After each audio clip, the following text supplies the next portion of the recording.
Assalamualaikum warahmatullahi wabarakatuh.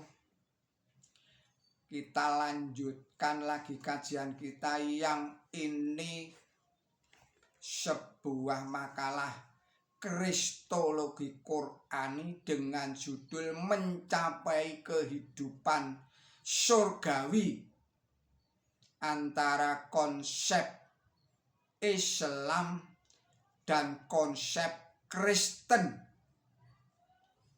diuraikan oleh Haji Simon Aliasir. Saudara-saudara para pemirsa Kereweng Aji Channel yang berbahagia, Assalamualaikum warahmatullahi wabarakatuh. Allah berfirman, Bismillahirrahmanirrahim, mudah-mudahan Tuhanku akan memimpin aku pada jalan yang lebih dekat pada kebenaran daripada ini. Quran Suci surat 18 surat Al-Kahfi ayatnya 24. Ayat di atas itu tadi merupakan penggalan dari suatu ayat yang selengkapnya adalah sebagai berikut. Dan jangan sekali-kali, saya ulangi lagi, Bismillahirrahmanirrahim, jangan sekali-sekali engkau berkata tentang sesuatu hal, aku akan melakukan itu besok pagi, kecuali jika Allah menghendaki. Dan ingatlah kepada Tuhanmu tatkala kamu lupa, dan berkatalah, mudah-mudahan Tuhanku akan memimpin aku pada jalan yang lebih dekat pada kebenaran daripada ini. Dan mereka tinggal dalam gua mereka, saya ulangi lagi, dan mereka tinggal dalam gua mereka 300 tahun. Dan mereka tambahkan lagi 9. Surat Al-Kahfi surat 18 ayatnya 23 sampai dengan ayat 25. Ayat ini mengandung 2 petunjuk penting.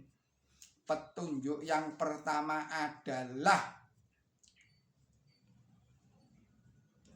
tazkirah atau warning atau peringatan dari Allah Subhanahu wa ta'ala bahwa kita tidak boleh mengatakan sesuatu yang akan dilakukan besok pagi kecuali dengan penuh kesadaran dan sandaran insya Allah, jika Allah menghendaki.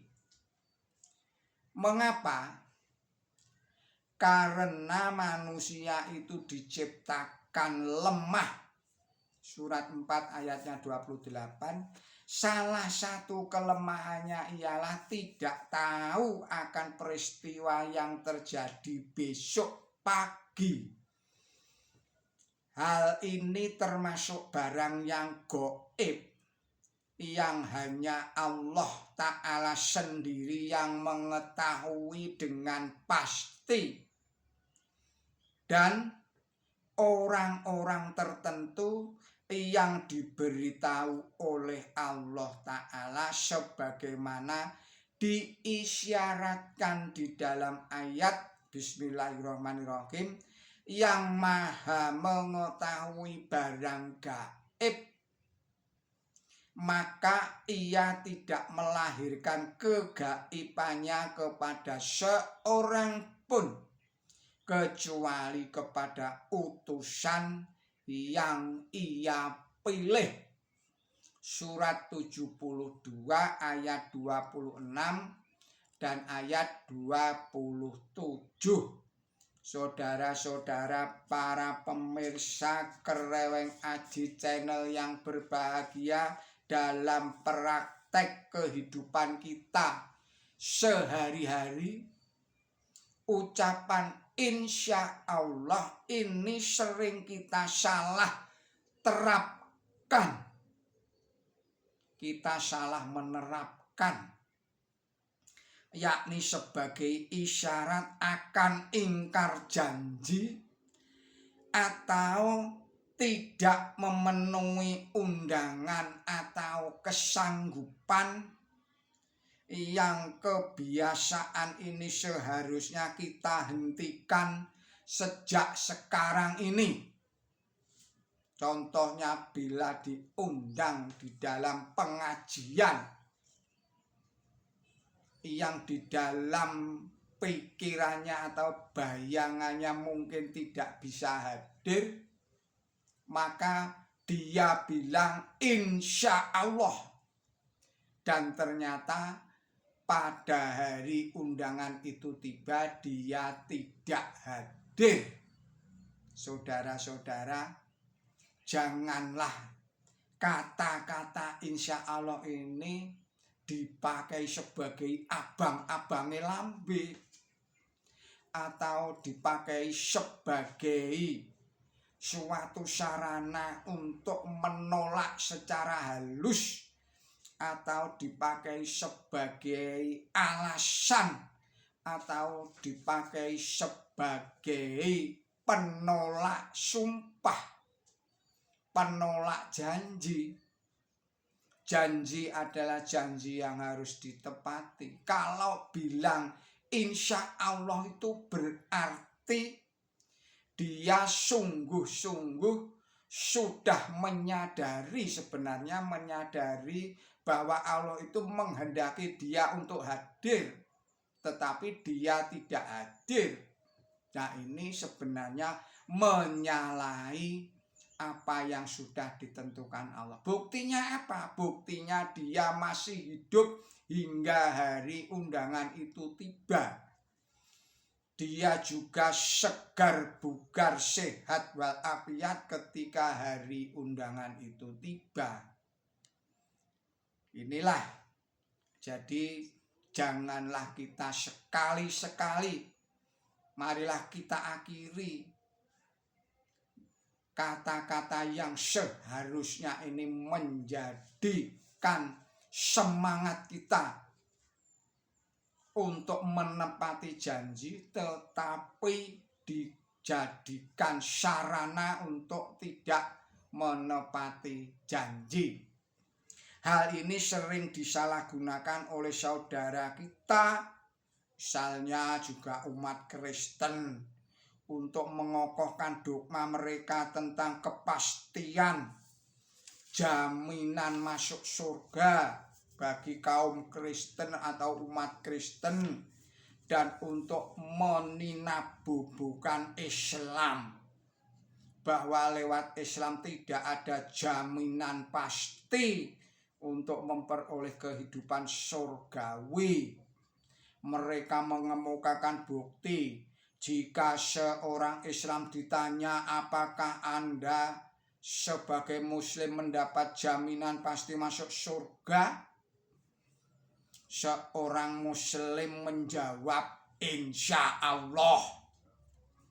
Yang ucapan ini sebenarnya menggambarkan sifat tawadhu seseorang di hadapan Allah, dan menunjukkan ketergantungan seseorang terhadap dia yang memiliki hari pembalasan.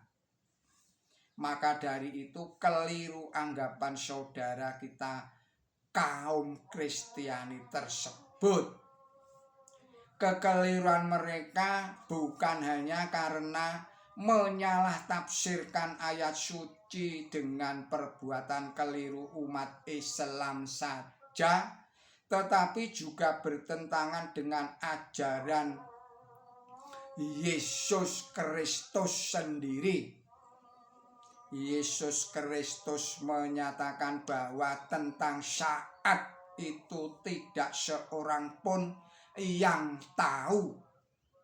Malaikat-malaikat di surga tidak dan anak-anak pun tidak, hanya Bapa saja.